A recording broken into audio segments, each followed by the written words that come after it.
I'm Suruti. I'm Hannah. And welcome to RedHanded. Before we get on with today's episode, do you want full-length bonus episodes of RedHanded?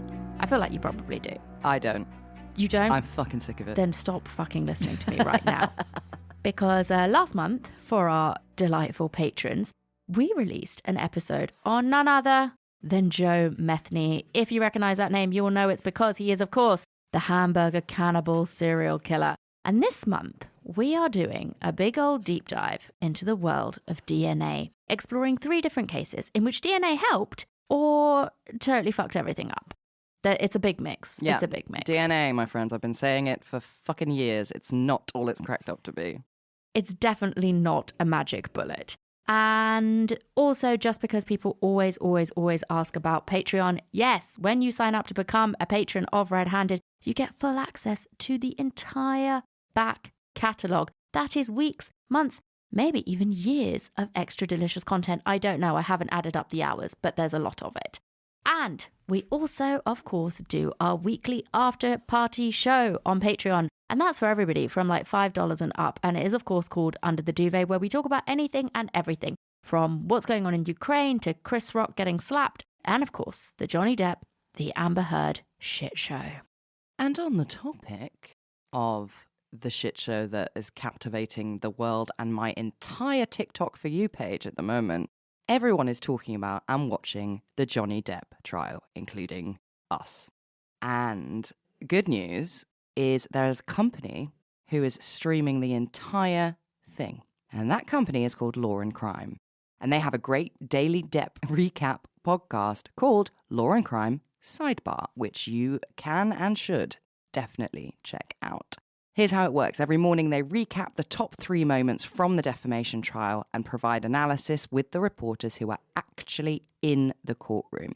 So if you fancy that, it's called Law and Crime Sidebar and it's available on Apple and on Spotify and probably some other places as well. And there is also a video version on Law and Crime's very own YouTube channel.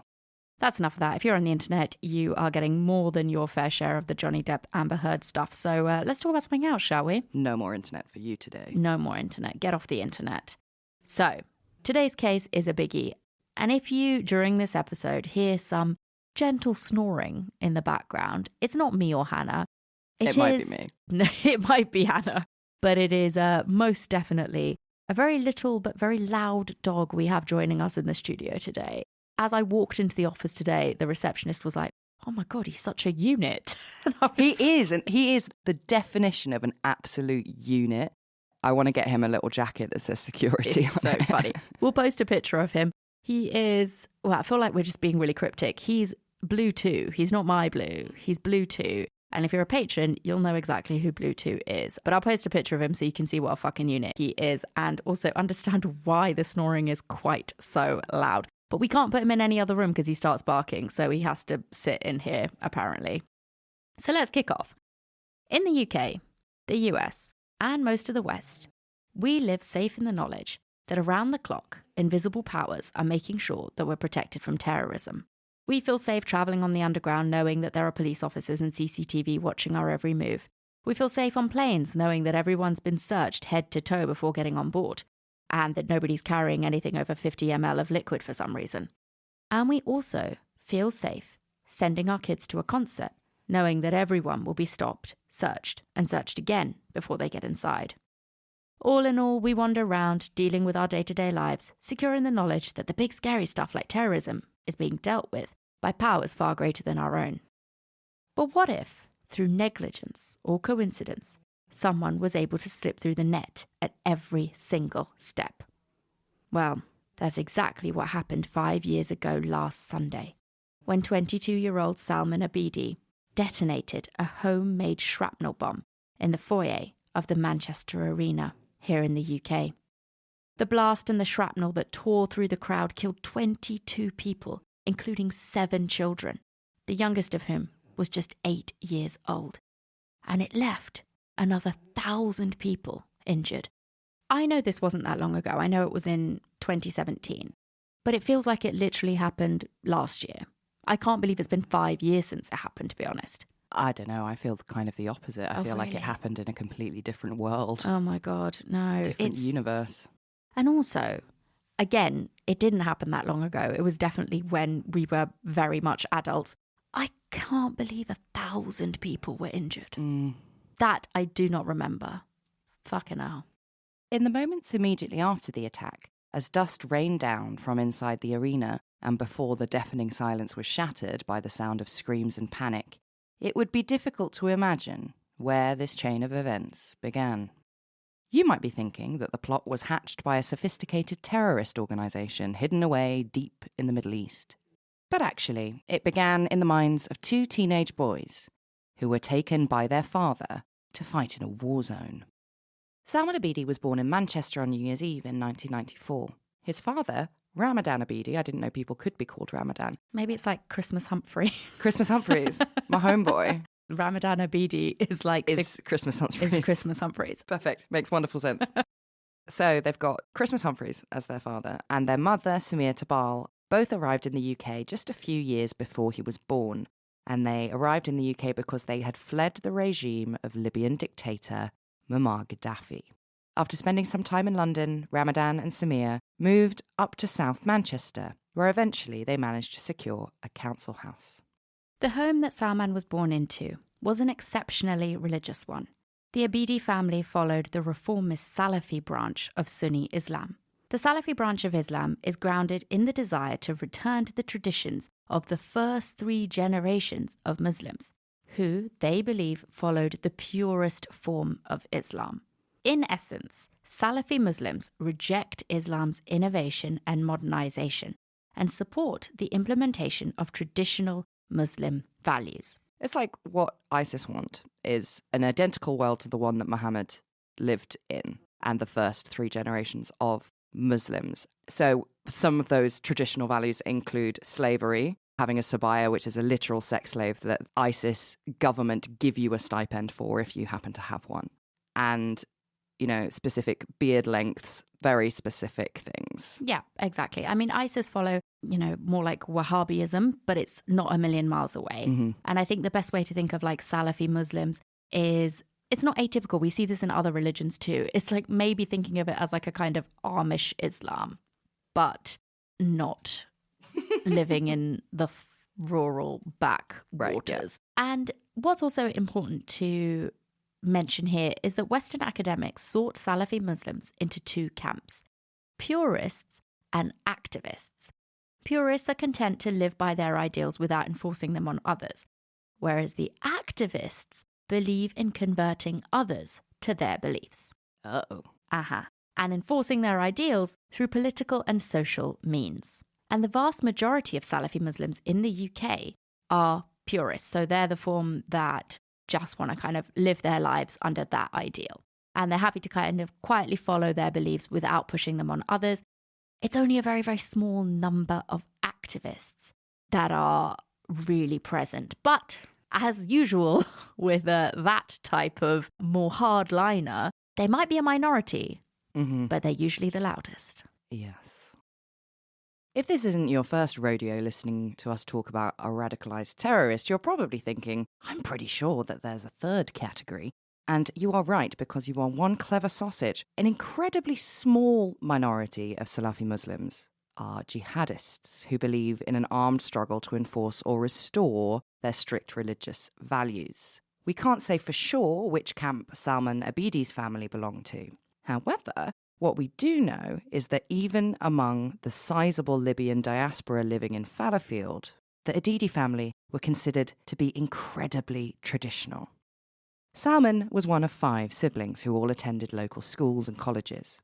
According to the Times, when Salman was attending Burnage Academy for Boys, he was part of a small group of students who accused a teacher of Islamophobia after they were asked during an RE lesson what they thought about suicide bombers. Some of Salman's fellow students went on to report him after he said that being a suicide bomber was okay. Uh-oh. Yeah, double uh-ohs. Salman developed into a hot-headed 17-year-old, blending his strict religious values with local Manchester gang culture. Salman Abedi had become, or at least wanted to be, a religious roadman who smoked weed and got in trouble with the law, but also believed in extreme Muslim values. When I lived in Poplar, I was very familiar with the religious roadmen. There was a car park outside, not the flat you came to, the flat I was in before, the one that flooded. Great times for me. There were drug dealers in the car park, and I'm not generalizing. I'm not seeing like, oh, like, that looks like a drug dealer, so it must be a drug dealer. They were drug dealers, and I know that because I know people who bought drugs from them. But they would go to mosque every week, prayed 5 times a day, very respectful of their mothers, but being a drug dealing roadman was okay. Yeah. I've seen this before. How would you like a free case of exceptional wine for free? Of course you bloody would. And it's your lucky day, because that's exactly what the good folks at Wine 52 are giving away. You spooky bitches can get your hands on a crate of wine worth £32 for free. That's my kind of price. All you got to do is go to www.wine52, that's the word wine and the numbers 52.com/redhanded, and cover the measly £5.95 postage costs, and you'll receive a crate of 3 carefully selected wines from the Puglia region of Italy. Wine 52 is a wine discovery club that visit a different wine region every single month. Their wine experts handpick 3 wines from the best independent wineries in the region to send to their members.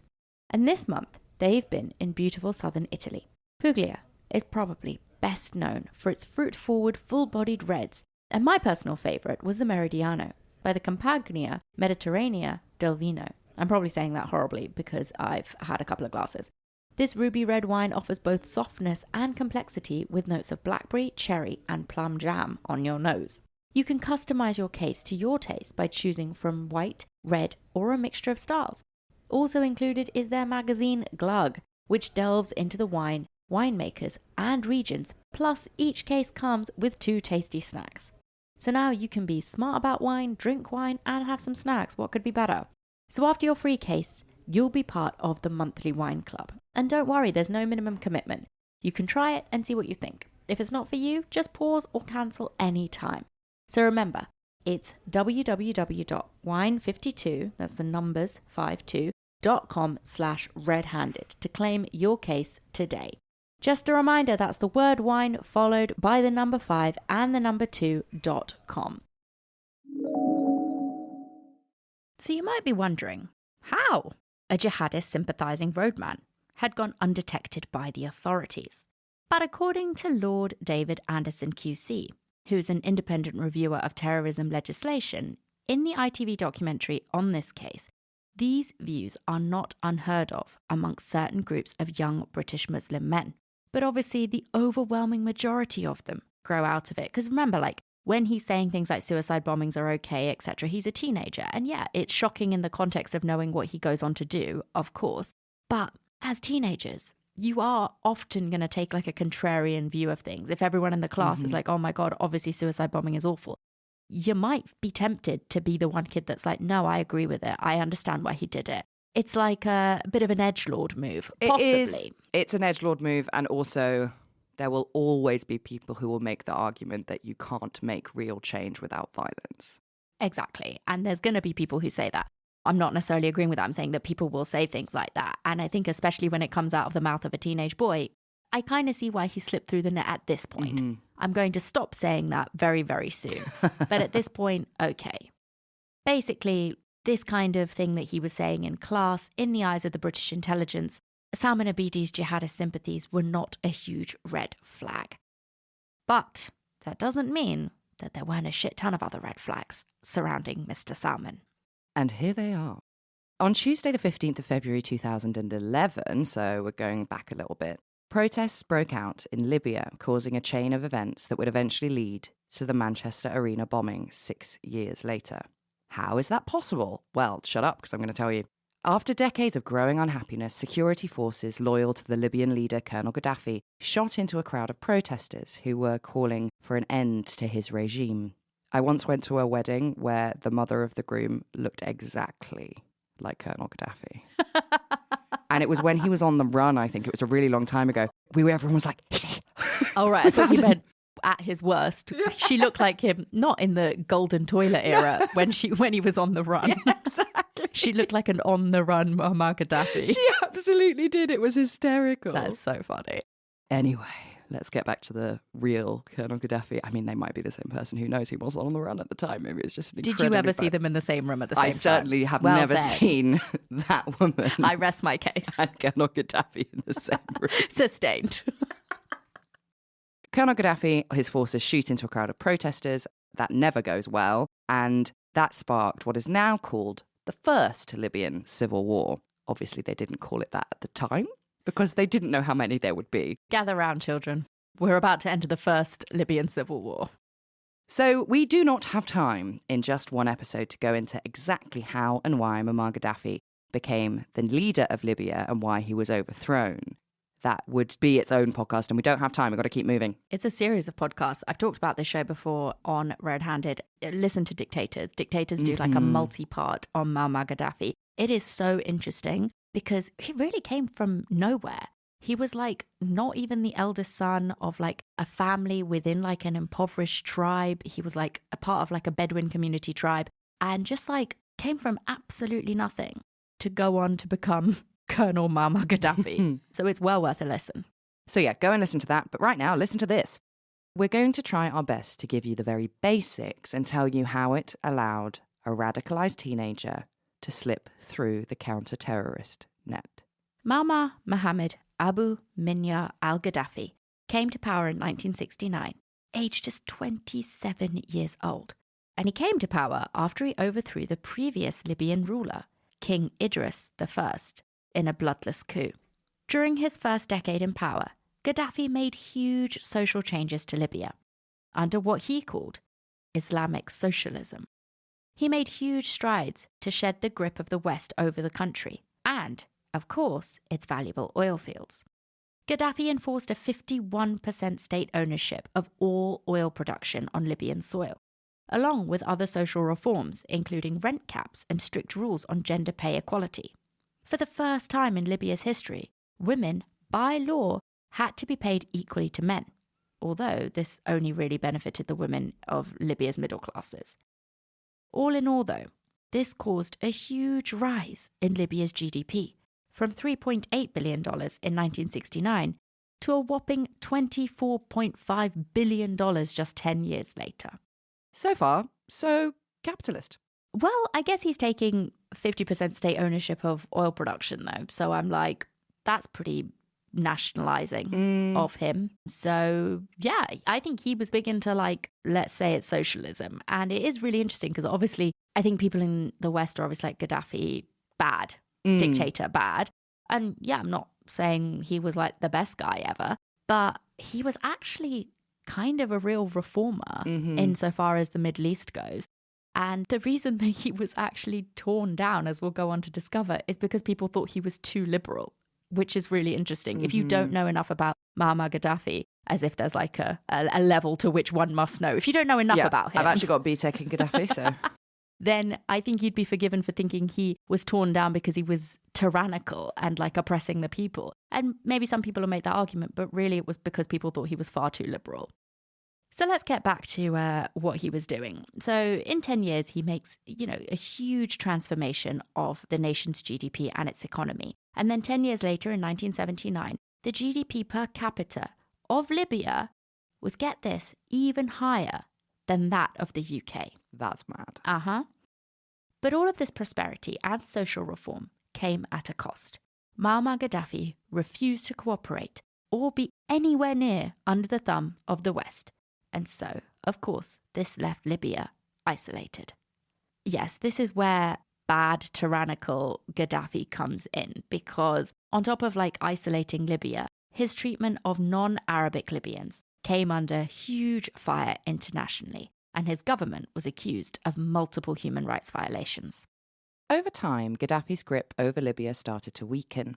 His social reforms and high spending had caused significant national debts, and Islamic socialism had ruffled the feathers of hardline Islamist extremists. In the 1990s, a number of extremist groups started to gain momentum in Libya, one of which was called the Libyan Islamic Fighting Group. In 1993, there was a failed army coup to remove Gaddafi. His government were coming down hard on members of radical Islamic groups that wanted to overthrow him. And Salman Abedi's family fled Libya that same year. We can't say for sure whether his father was connected to any of these extremist groups at the time. But 17 years later, in early 2011, Ramadan Abedi, Christmas Humphreys, travelled back to Libya to fight with the Libyan Islamic Fighting Group against the Gaddafi regime. So it's starting to make sense why his son thinks that suicide bombings is fine. And it makes double sense because Ramadan Abedi did not go to Libya on his own. He took his 3 sons with him, Hisham, Ismail, and Salman. The first Libyan civil war was short but brutal, lasting just over 8 months and ending in October 2011. Libyan rebels successfully toppled the Gaddafi regime with air support from NATO and the UN.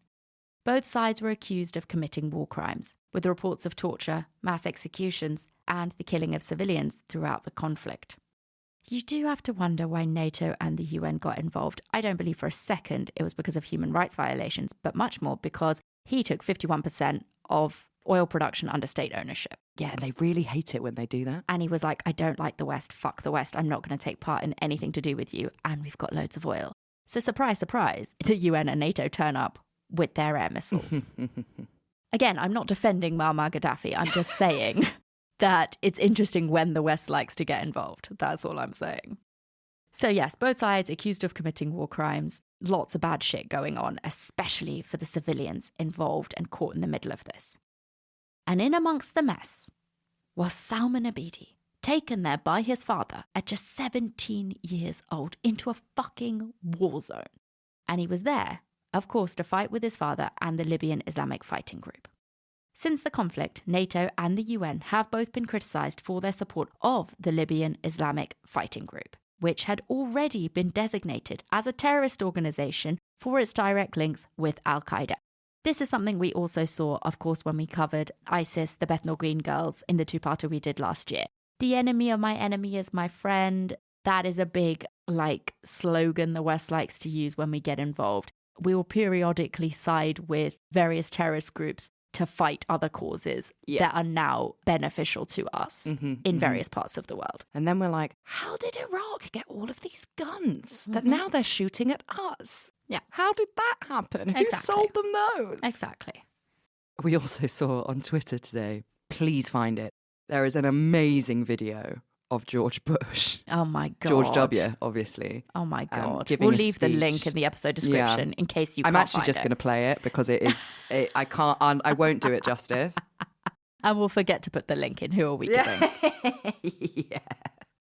The result is an absence of checks and balances in Russia and the decision of one man to launch a wholly unjustified and brutal invasion of of Ukraine. Iraq, anyway. Oh my God.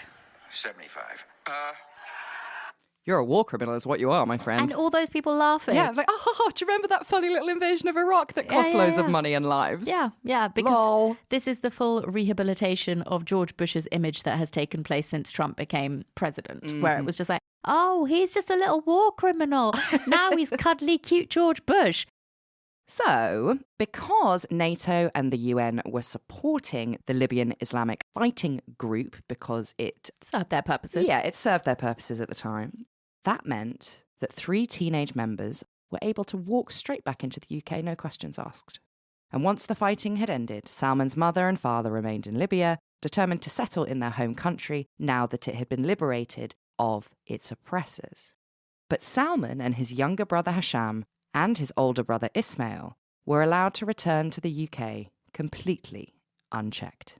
That is mind-boggling. Literally fighting for a rebel group in a civil war. And everyone knows that's what you're doing. Yeah. No questions. And Not like, what were you doing in Libya? Yeah. And they weren't there fighting because of Muammar Gaddafi's ill treatment of non-Arabs in Libya. They were doing it because they thought he was far too socially progressive. And all of that happened not because the British government or the British Secret Services didn't see the fighters returning from Libya as potential terrorist threats. Of course they knew. They know everything. They're the Secret Service. But it was because, diplomatically speaking, they couldn't detain fighters from a war that they had directly supported. Yep. Let that sink in. Yeah, the everyone. optics of that aren't great. So after coming back to the UK, Salman joined a part-time Arabic course at Manchester College. During this time, according to the BBC, Salman was reported to an anti-terrorism hotline, not once, but twice. Wow. Mm-hmm. I imagine they are keeping their eye on part-time Arabic courses. And this is the thing, the reports that were made against him to this terrorism hotline weren't just done by like random people. Not that that wouldn't have been bad enough. But one of those times, one of those reports was actually by a local community support worker. Wow. So someone whose literal job it is to be in the community and see what's up. And this person made the report against Salman for saying things about suicide bombings that had caused people to worry. Then in September 2012, Ramadan Abedi posted a picture online of Salman's younger brother Hashim posing with a Soviet-made light machine gun. And the caption read, Hashim the Lion, ... training. Ramadan also posted on Facebook sympathising with an Al-Qaeda operative who'd been captured by American forces in Libya. Basically, none of this is therefore a secret. They are posting on social media about being at a literal fucking training camp with a massive fucking gun and very vocally talking about their sympathies for things like suicide bombings. So, not great. In 2014, after 2 years away from their parents, Salman and Hashim Abedi returned to Libya, this time to fight in the country's second civil war. If you thought the rise and fall of Gaddafi was complicated, it is an absolute breeze in comparison to the second Libyan civil war. And there's actually too much for a full red-handed rundown, so what we're going to do instead is, almost essentially the same thing. We're going to give you a really complicated subject condensed into one paragraph, or less. Paragraph, where did that come from? You're a bit northern then. Don't know where that's come from. The second Libyan civil war was mostly a four-way fight that resulted from the power vacuum following Gaddafi's downfall. One of those parties vying for power was Islamic State, who don't really need an introduction, so we'll move on. And at one point, Al-Qaeda, who also need no introduction, but if you're interested in Al-Qaeda, we did a podcast with the Imperial War Museum with Shiraz Meir, who actually has a book called Salafi Jihadism. Go and listen to that because he's a fascinating guy. Yes, it's called Conflict of Interest. That's what the podcast is called, and you can find the episode that we did. It came out on September the 11th last year, so it'll be quite easy to find. And also, just to self-promote once again, if you go back and listen to our two-parter on ISIS, the Bethnal Green girls and Shamima Begum, we do a really, really deep dive there into the history of ISIS, Al-Qaeda, how they came to form, how they fight each other, etc. And it's well worth a listen, if I do say so myself. At first glance, it seems strange that two radical Islamic groups, like ISIS and Al-Qaeda, would be fighting on different sides. The two groups actually have a lot of theological and ideological differences. My basic understanding is that ISIS is like caliphate now and Al-Qaeda's like caliphate in a bit. Yeah, that's one of the big ones. Again, go back and listen to the Bethnal Green episode because we do it much more justice there. But the other points are also that ISIS is a literal death cult. They believe that the end of the world is imminent, that the apocalypse is coming, and for the apocalypse to come, they need to kill as many people as possible to hasten the end. Al-Qaeda are a bit more like, we want to be alive and live on this world, but just under really, really strict Islamic laws. Also, Al-Qaeda are much more focused on external enemies like America and, sticking the finger to the West. Whereas ISIS are like, we don't give a fuck. We will kill anybody. And they're also much more into persecuting other Muslims, whereas Al-Qaeda are like not that into that. But again, that's a huge, watered down version. We have done a deep dive before. Yeah.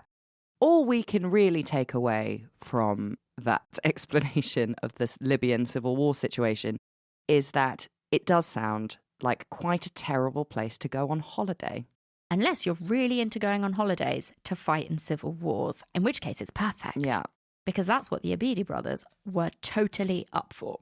Salman and his brother Hashim went on what they called a gap year to Libya.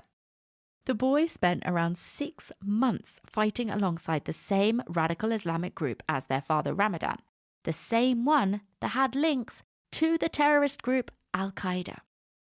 But while fighting, it's believed that Salman and Hashim also came into contact with the Katiba al-Bitar al-Libi often known in the media as the Bata Brigade. So that's what we're going to call them from now on because that's much easier to say also.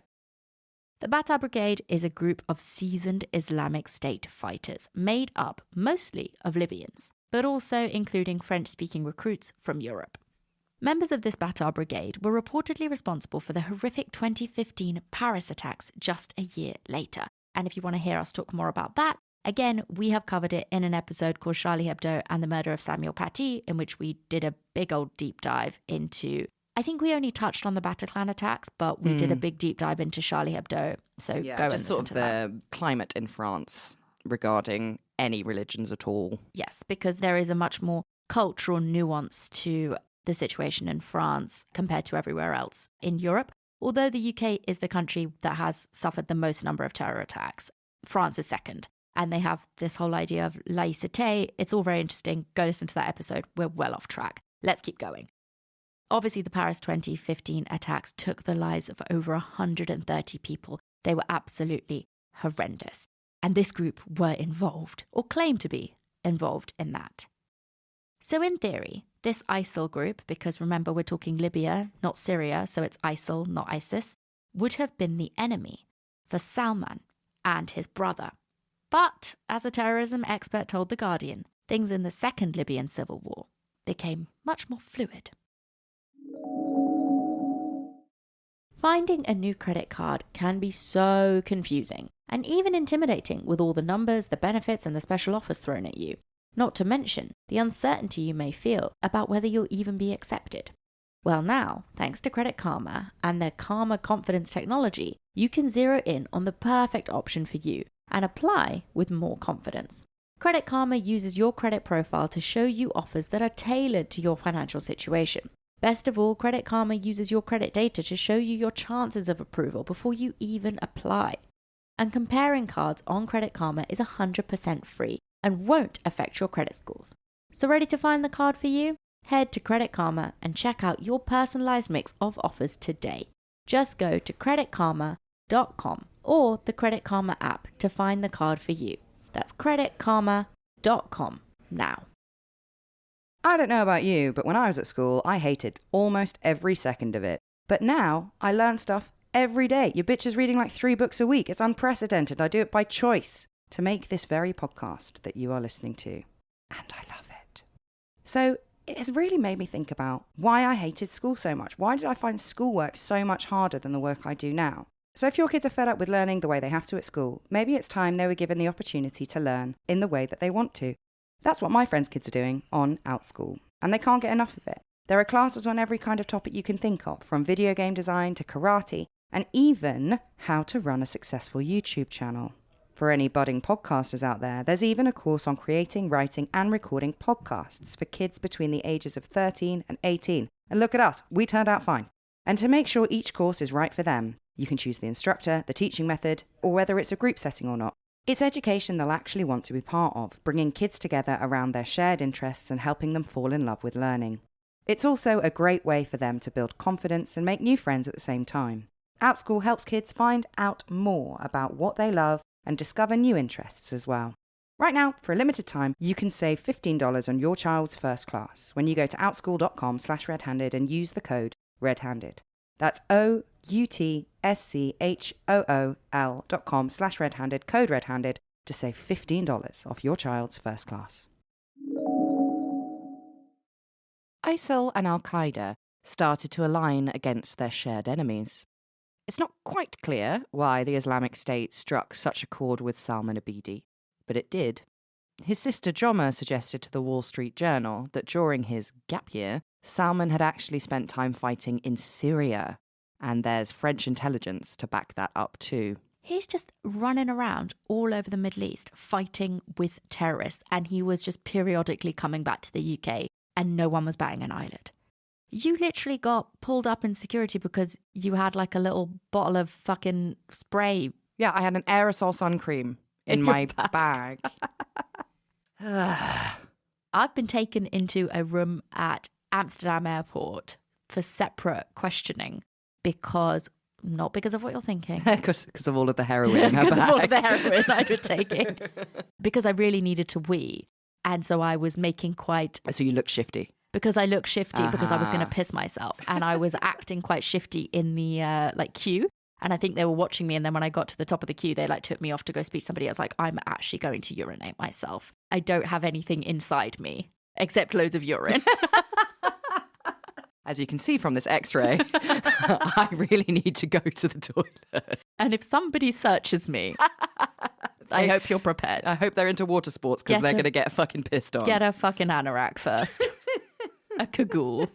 A piss cagoule. Because you, sir, are going to be covered in my piss. When we were coming back from Bali, Saru wanted to smuggle loads of fruit. I didn't do it. We decided against it in the end, which was good because they x-ray every single bag in Denpasar airport. So we were just watching our bags and Saru was like, this is where I would have gone to fruit jail. Yes. The fruit, though, was so good. I was like, maybe I could sneak a bit back. No. They x-ray. They know. Yeah. They know what you're trying to do. I Googled it and it was like I saw the words prosecution, prison. And I was like, maybe I don't need to take this fruit home. I don't need 5 snake fruits. That just get thrown in the bin in front of me and then I go to fruit prison. Yeah. Once when Hannah can attest to this, when I go to humid tropical places, my hair becomes quite large. Yes, yeah. And I was coming back once from Mexico via Florida, and I shit you not, the woman who was like searching me while I went through security because I set off the little alarm and then she was like body searching me, put both her hands inside my hair and like had a little feel around. I was like, whoa, that's so gross and funny. Oh. I know. Oh, you should stop hiding mangoes in your hair. And then I pissed on her. Right. So back to Libya and back to Joma, who's talking to the Wall Street Journal. She said that Salman had witnessed American bombs killing Muslim children in Syria, which is not unlikely. And perhaps this is what turned his focus away from fighting in the Middle East to thoughts of revenge on the West. It's also alleged that Salman was injured while fighting in northern Libya, a traumatic event that could have been another factor in his change of motivation. Quite frankly, I'm amazed he only got injured once. I know. He was there for 2 Libyan civil wars. Yeah. Almost a child. And bopping into Syria. Yeah. Crazy. So around half a year after they arrived in Libya, Salman and his brother Hashim felt that it was time to head back to sunny old England. In October 2014, Salman and Hashim were evacuated from the Libyan capital Tripoli, along with 100 other British nationals who'd been stranded when the fighting kicked off. Yes, I did say evacuated. Guess who they were evacuated by? Noel Edmonds. Close. The Royal Navy on the HMS Enterprise. So they were rescued by the British government and they were sailed off to Malta before being flown back to the UK. Again, even though they'd spent the previous 6 months fighting alongside Islamic State, they were rescued by the UK and brought back here. That is shocking. No red flags were raised when Salman and his brother Hashim re-entered the UK, but I would have gone to fruit jail. So after getting back to Blighty, Salman enrolled in a business management course in Salford University, starting in 2015. But it didn't last long. He only stayed for the first academic year and quit the degree in early 2016. So Salman and his brother Hashim then spent the next year living in their parents' council house, claiming housing benefits and living off of Salman's student loan. Not long after this, on the 9th of May 2016, Greater Manchester's emergency services ran a simulated terrorist attack as a training exercise. This exercise involved an imitation suicide bomber detonating a fake bomb inside a busy shopping centre. The general vibe was that this training exercise did not go particularly well. In fact, it would later be revealed that it took over an hour and a half before the fire brigade or ambulance service were deployed to the scene. And the scene was already set for another slip in the net. That simulated bomb training exercise is very interesting. I know it happened in 2016. I wonder if it was based off of... Do you remember in 2009 when that schoolboy was going to set off a bomb in a shopping centre in Bristol? Vaguely. He didn't go through with it, which is probably why you don't remember, because he was caught. But he was a public schoolboy, been accepted into Oxford, very upper middle class family, built a bomb, built a vest, and walked into a shopping centre and was going to detonate it on his birthday, of all days, which is quite sad. I bring that up because Well, obviously because it seems to have inspired this training exercise, but also because his mum spoke for me at a conference once. So anybody who's listened to the show for a long time will know that I used to produce education conferences. Specifically, I used to specialize in child safeguarding and also terrorism conferences, because when Prevent came out in schools, schools had to do a lot of training around that. I don't even know why and how this woman wanted to do it. But she got in touch with me and she was like, yeah, I'd love to tell the story of how my son got radicalized, built a bomb and tried to blow up a Bristol shopping centre. Wow. It was remarkable. And she got a standing ovation at the end, and like, more power to her. I don't know if I would be able to share that story. So getting back to Salman, between late 2016 and early 2017, Salman cashed in on his student loan, sublet a flat in a local tower block, and began buying large amounts of acetone peroxide and other bomb-making materials with his brother Hashim. Honestly, it's like something out of Four Lions. It's Four Lions. Yeah, and if you haven't exactly watched Four that. Lions, shame on you. It is one of the few films that makes me laugh out loud. It is absolutely, in my opinion, is absolutely hysterical. So inside this local tower block that he was subletting a room in, Hashim and Salman created a bomb factory where they worked on home-brewed explosives over the next few months. And this unusual activity finally set off what is known by British intelligence as a tripwire, which is an automated system that triggers when it sees signs that could point towards a potential terrorist threat, like somebody buying gallons and gallons of acetone peroxide. And because it's a government surveillance system run by MI5, we don't know exactly what it would take to set off this tripwire. I mean, we don't even know the algorithm that makes the Apple charts work. We definitely don't know this.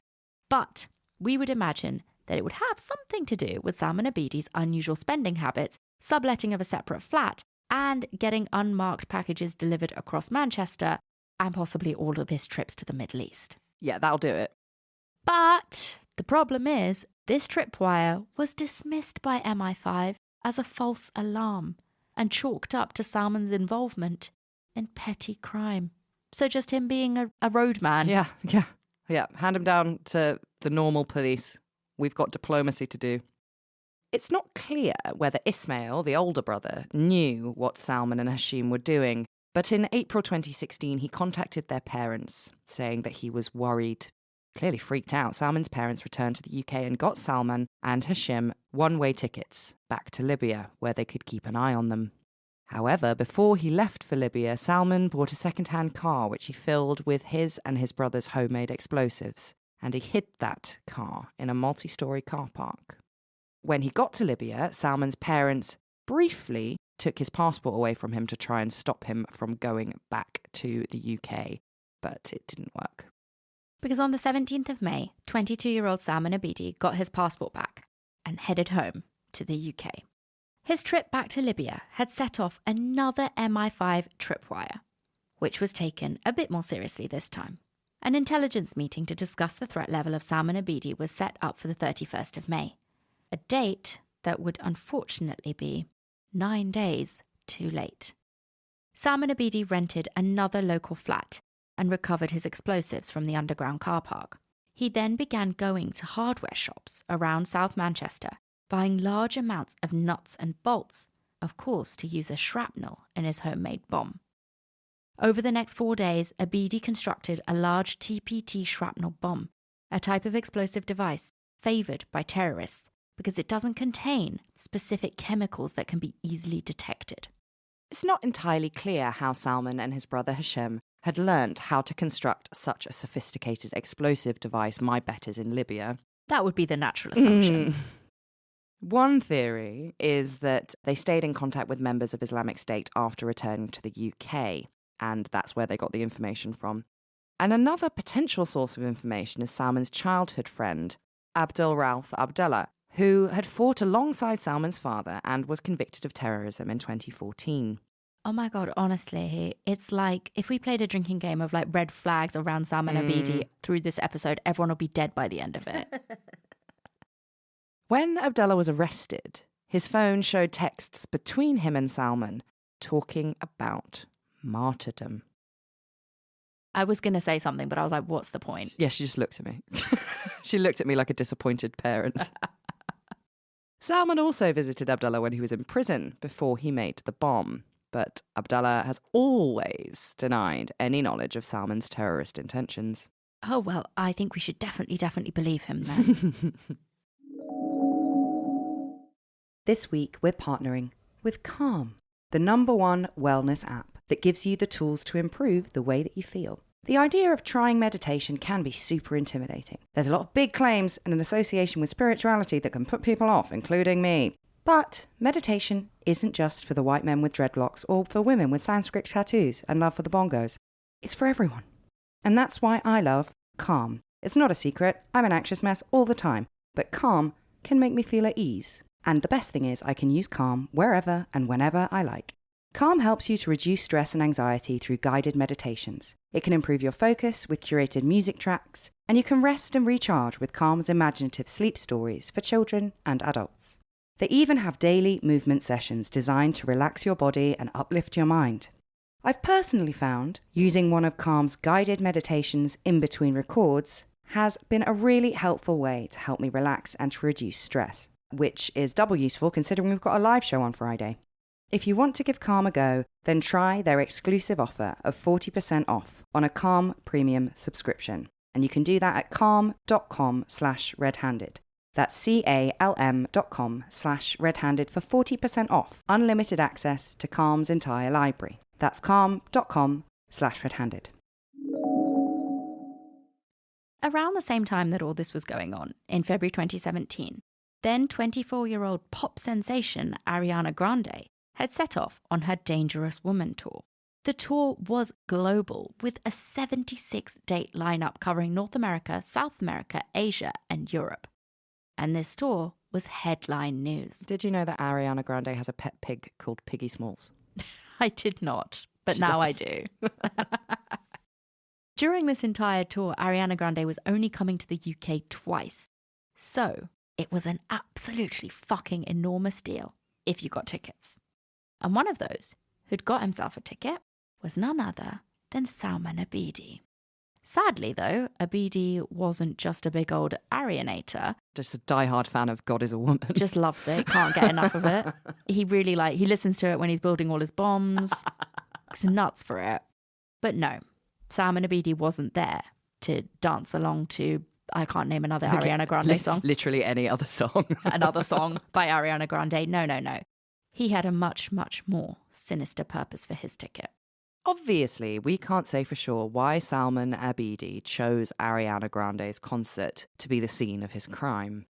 But let's take a look at it anyway, because that's what we do. It was one of the biggest shows coming to Manchester that year. Everyone was talking about it, so he would have known, it would have been on his radar. He might have just nabbed tickets to whatever he could. But thinking about what Ariana Grande represents, the choice feels as though it couldn't have been more deliberate. Ariana Grande is an empowered, sexualized young woman. She makes bank and she's not reliant on any man to support her. So Abedi may have seen Ariana Grande as a woman who was violating Islam and encouraging other young girls to do the same. But whatever his motivations, at 6 p.m. on the 22nd of May 2017, around 14,000 fans began flooding into the Manchester Arena to see Ariana Grande. And a little while later, Salman Abedi got in a taxi to his local Metrolink station.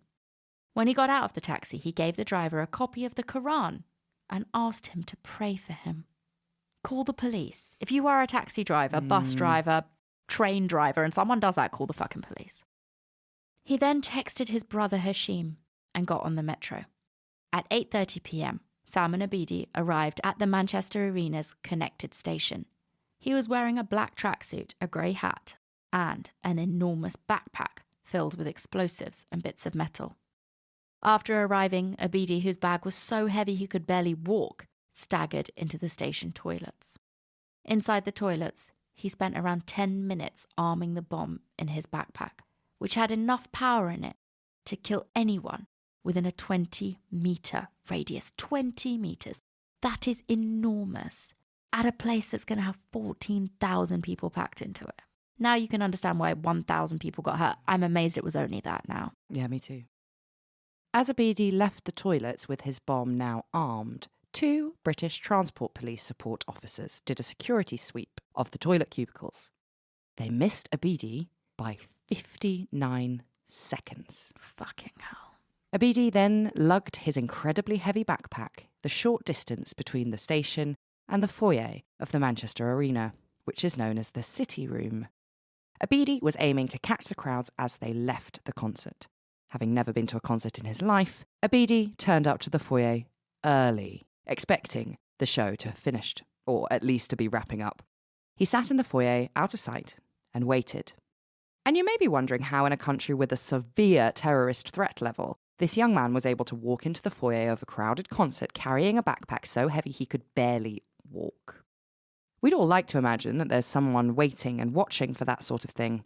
And there is. That evening, there were 5 British Transport Police officers stationed in and around the Manchester Arena. Despite this, none of them was stationed inside the foyer of the arena in the 30 minutes before the end of the concert. Coincidence? Perhaps. But it might have something to do with the fact that they were stretched rather thin. Not just by police cutbacks, but because 2 officers, Jessica Bullough and Mark Renshaw, spent 2 hours of their time on duty that night making a 10-mile round trip to pick up kebabs. Honestly, I just don't know what. They spent 2 hours going to get fucking kebabs. When the terrorism threat level in the UK at the time was severe. And there were 14,000 people gathered in an arena. Okay. Fucking hell. And during this time, Salman Abedi, who'd realised that he turned up early, walked back to the train station and then returned to the foyer just to pass some time. And all of this went unnoticed by the police. After Abedi returned to the arena, he waited there for an hour for the concert to end. This is the thing that we really have to stress, is that he doesn't just sort of run in out of nowhere and blow himself up. He's there hanging around with this giant backpack on for hours. So as parents started to gather in the foyer, waiting to pick up their kids, several parents noticed Salman and thought that he looked suspicious, because he fucking did. And at 10:15 p.m, he was actually reported to a security guard by a concerned parent. That guard radioed for help, but couldn't get through to anyone. Another security guard, who also thought that Abedi looked shifty, then checked him out. But despite this, the guard did not report it to the police or other security guards. He would go on to say that he didn't because he was nervous of being labelled a racist. So at 10:30 p.m. on the 22nd of March 2017, the avoidable seemingly became unavoidable. Despite having returned from fighting alongside radical Islamists in Libya twice, being reported by students, counsellors, and even members of his own mosque, and setting off 2 MI5 tripwires, Abedi managed to get to that point, standing in the foyer of the Manchester Arena with a backpack full of explosives. I almost have to think that he could probably hardly have believed it. What the fuck? At 10:31, as people began to stream out of the concert, those who'd reported Abedi had their worst fears recognised. Abedi detonated his homemade bomb, killing himself instantly and eventually taking 22 other people with him. And those 22 people were Georgina Callender, 18, Sappy Rose Rousseau, 8, John Atkinson, 28, Megan Hurley, 15, Olivia Campbell-Hardy, 15, Alison Howe, 45, Lisa Lees, 43, Angelica Kliss, 39, Marcin Kliss, 42, Martin Hett, 29, Kelly Brewster, 32, Jane Tweddle, 51, Nell Jones, 14, Michelle Kiss, 45, Sorrel Lajowski, 14, Liam Curry, 19, Chloe Rutherford, 17, Elaine McIver, 43, Wendy Fowle, 50, Ailey MacLeod, 14, Courtney Boyle, 19, and Philip Tron, who was 32. Now, you might think that as soon as the explosion settled, the police officers who were stationed at Manchester Arena would be the ones rushing onto the scene. But as a stampede of terrified fans began to thunder towards the exit, only one man ran the other way. He was Paul Reed. And he wasn't a police officer. He wasn't even a security worker. Paul Reed was a bloke who sold merch. He still had a fistful of posters in his hand when he ran into the foyer of the Manchester Arena, and he told the BBC that he still remembered what he saw like it was yesterday. Dust, smoke, metal, and bodies everywhere. As one of the first on the scene, and with only a small amount of first aid training, Paul just tried his best to help as many people as possible. Quickly he came across 8-year-old Safi Rose Roussos. When Paul found Safi, she was lying on the floor in a pool of her own blood, drifting in and out of consciousness. Paul got down on the floor, asked her name, and held her in his arms, waiting for help to arrive. Paul told 8-year-old Safi that they'd find her mum really soon, and that help was on its way. He told the BBC that he was expecting the emergency services to come rushing in any second. But as if anything could make this story any worse, that help never arrived. We're going to leave Paul and Safi waiting in the foyer of the Manchester Arena for help to arrive and talk about why it never really came. We already know that when Salman Abedi detonated his bomb, there were 5 British transport officers in and around the area. When they heard the bomb detonate, they immediately radioed for help and alerted their superiors to the incident. That's all good stuff. But from this moment onwards, the chain of command didn't go as seamlessly as you would hope it did. The first breakdown of communication came when the incident was wrongly labelled as a potential shooting. The second fuck-up came shortly after the first, when Greater Manchester Police called Operation Plato the code word or signal for an active terrorist attack. Operation Plato was designed to trigger a specific response from Manchester's emergency services. But that response didn't start because nobody told the ambulance service or the fire brigade that it had been called. On top of this, Greater Manchester Police's second-in-command, Superintendent Arif Nawaz, didn't actually know what Operation Plato was. Somebody help. What the fuck is going on? They were just doing a training session. So all of this meant that armed police formed a blockade around Manchester Arena while they assessed the threat of A, a potential armed suspect, and B, a second explosion. During this time, they didn't let any of the other emergency services on the scene to go into the arena. And okay, I can understand this to some minor extent because we often see with terror attacks, what they will do is have a first detonation or a first attack. And then when emergency responders rush in, they do a second attack on those people. But this went on for hours.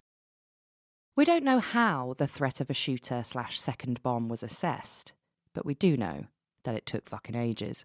In theory, a group of armed officers should have rushed into the foyer shortly after Paul Reed did. These officers should then have cleared through the area looking for any potential suspects or second bombs. And then they should have escorted the ambulance and fire service into the foyer so they could administer medical assistance. That didn't happen. For 29 minutes, the only people inside the blast zone were some of the police officers who'd been on duty in the arena, one paramedic who'd managed to slip through the armed blockade by accident, and Paul Reed. The ambulance service waited on the other side of the blockade, and the fire brigade waited at an assembly point 2 miles from the Manchester Arena. Inside the blast zone, Paul sat on the floor with 8-year-old Safi still in his arms for what felt like an eternity. After a while, one of the police officers who were inside the arena came over to Paul and told him that Safi had to go or risk dying in the foyer. But with no stretchers, Paul and the officer had no choice but to use a piece of plastic boarding to try and carry the little girl out of the foyer. Paul told the BBC how the blood made the makeshift stretcher too slippery, and how he had to pull a piece of plastic sheeting out from underneath another victim to get Safi to the police officer's car. When they got to the car, their stretcher wouldn't fit, so they waved down an ambulance and finally rushed little Safi to A&E. Paul Reed rushed back up the stairs for the second time back into the foyer and straight over to another man, Paul Price. Price had been hit in the stomach by shrapnel from the bomb and was bleeding badly. Reed offered to take over, applying pressure to Price's wounds from one of the few paramedics who had now made their way into the foyer after an agonising 29 minutes.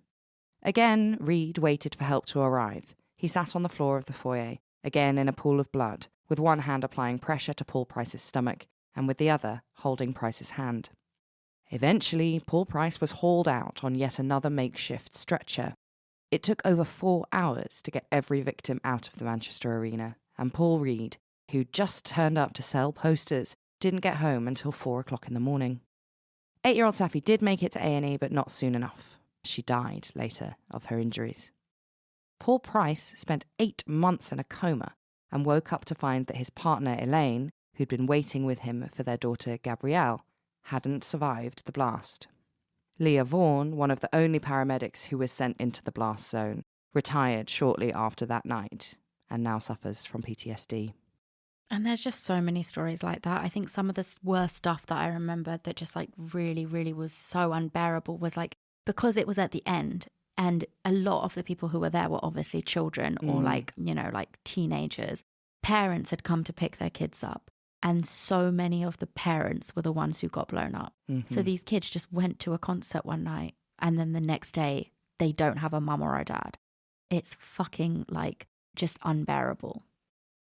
So Dale Sexton, who was in charge of the police response on the night of the bombing, received a huge amount of criticism for saying that their response was, quote, almost faultless. Sexton went on to say that he had withheld information from the emergency services on the night of the attack in order to save lives. He said that if he had been fully truthful on the night of the attack, the area would have been declared a hot zone and it would have taken even longer for the victims to get help. I don't know if all of that's true, but it seems very bizarre to me that when there's a terror attack, you wouldn't tell emergency services that there's been a terror attack. Coming back briefly to our piece of shit bomber, Salman Abedi died instantly and never saw the consequences of his actions because he's a fucking coward. And Hashim Abedi, his brother, was arrested in Libya and held captive for 2 years until he was extradited to stand trial in 2019. The judge, Justice Jeremy Baker, was unable to hand Hashim Abedi a whole-of-life sentence for his part in constructing the bomb because he was 20 years old when he did it, and the minimum age for a whole-of-life sentence in the UK is 21. This entire case is a case of, like, everything by a fraction of a whisker. Yeah, like literally by a breath. So what the judge did instead was he gave Hashim Abedi a life sentence with a minimum term of 55 years, which is the longest minimum term in British legal history. Fucking good. Salman's older brother, Ismail, returned to Libya soon after the attack. Neither he or his father Ramadan have ever been charged in connection to the bombing. Although MI5 have stated that they believe Ramadan was heavily involved in Salman's radicalisation. No fucking duh, he took him to Libya. Yeah, as a 17-year-old. Yeah. But Ramadan and Ismail both say that they had no prior knowledge of the attack. So why'd you take him back to Libya and take his passport away? Yeah, why were you ringing your parents? Because you were so worried. Yeah. Less than a month after the attack, Ariana Grande hosted the One Love Manchester benefit concert, in which huge artists came from all over the world to help raise tens of millions of pounds for the victims of the bombings and their families. I remember watching an interview with Ariana Grande after it happened, and she was like, I really considered just not being a singer anymore. I'm not saying obviously what she should do or shouldn't do, but like how you ever come back from that, I don't know. I don't think I would be able to ever get over that. One last thing before we send you on your merry way. We should try and answer the question that we've been working up to all the way through this episode. Did Salman Abedi slip through the net because the net wasn't good enough? Or did he just get lucky every step of the way? It's a really tough one because the families of the victims and a lot of people involved with this, rightly so, are furious because of the multiple failings that they believe occurred around this case, not only from Salman Abedi slipping through the net multiple times, but on the night of the attack itself. And I 100% agree with them. There were so many opportunities to stop this person. And I think that's the challenge because with Salman Abedi, he slips through the net so many times that it looks like the net isn't good enough. But we also have to say that the number of terror attacks that must be stopped in London particularly, or in any of the major cities in Europe particularly, every single day, I think if we knew it, none of us would ever leave the house.